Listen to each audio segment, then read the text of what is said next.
Hi everyone, welcome to my channel Sanskrit lecturer Haima. నేను being a Sanskrit lecturer మీ అందరికీ Sanskrit basics నేర్పించుదాం అనుకున్నానండి. అయితే దానికన్నా ముందు మనం ఏం చేద్దామంటే కొన్ని సంస్కృతం శ్లోకాలకు మీనింగ్స్ తెలుసుకుందాం. ఎలాంటి శ్లోకాలు అవి?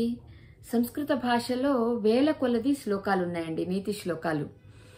అవి చాలా మంది, కొన్ని భర్తృహరి రాశాడు, కొన్ని వేరే వేరే కవులు రాశారు. అయితే ఈ శ్లోకాలన్నీ కూడా వీటిని ఏమంటారు అంటే ముక్తకాలు అంటారు. రామాయణం తీసుకున్నాం అనుకోండి, రామాయణంలో 24,000 శ్లోకాలు ఉన్నాయి. అలాగే భారతం తీసుకున్నాం అనుకోండి, 1,00,000 శ్లోకాలు ఉన్నాయి. అక్కడ రామాయణంలో కానీ భారతంలో కానీ కథ కంటిన్యూ అవుతూ ఉంటుంది, ప్రతి శ్లోకంలో కంటిన్యూ అవుతూ ఉంటుంది స్టోరీ.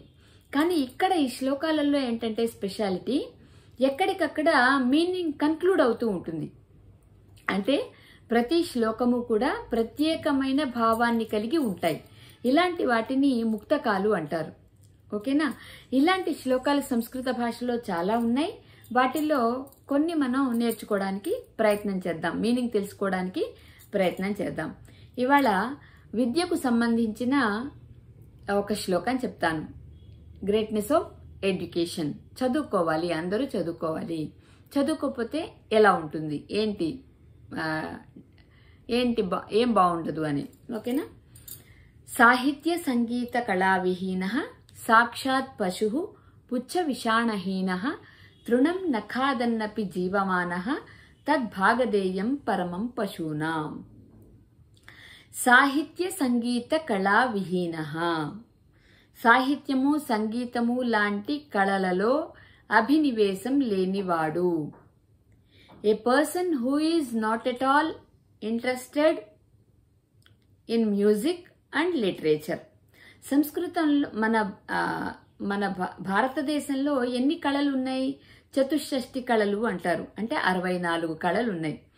ప్రతి ఒక్కళ్ళలో ఏదో ఒక కళ ఉంటుందండి. ప్రతి ఒక్కడు అసలు ఏ నైపుణ్యం, స్కిల్ లేకుండా ఎవరు ఉండరు.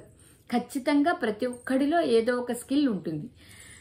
కానీ ఎవరైతే సంగీతంలో, సాహిత్యంలో ఇంట్రెస్ట్ లేకుండా ఉంటారో, a person who is not at all interested in music and literature etcetera, సాక్షాత్ పశు పుచ్చ విషాణహీన, he is exactly a beast not having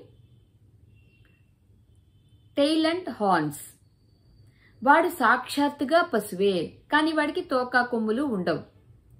పశువే కానీ వాడికి తోకా కొమ్ములు ఉండవు.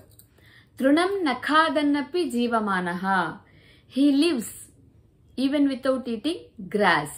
గడ్డి తినకపోయినా వాడు బతికేస్తాడు. పశువు గడ్డి తినకుండా బతకగలుగుతుందా? బతకలేదు.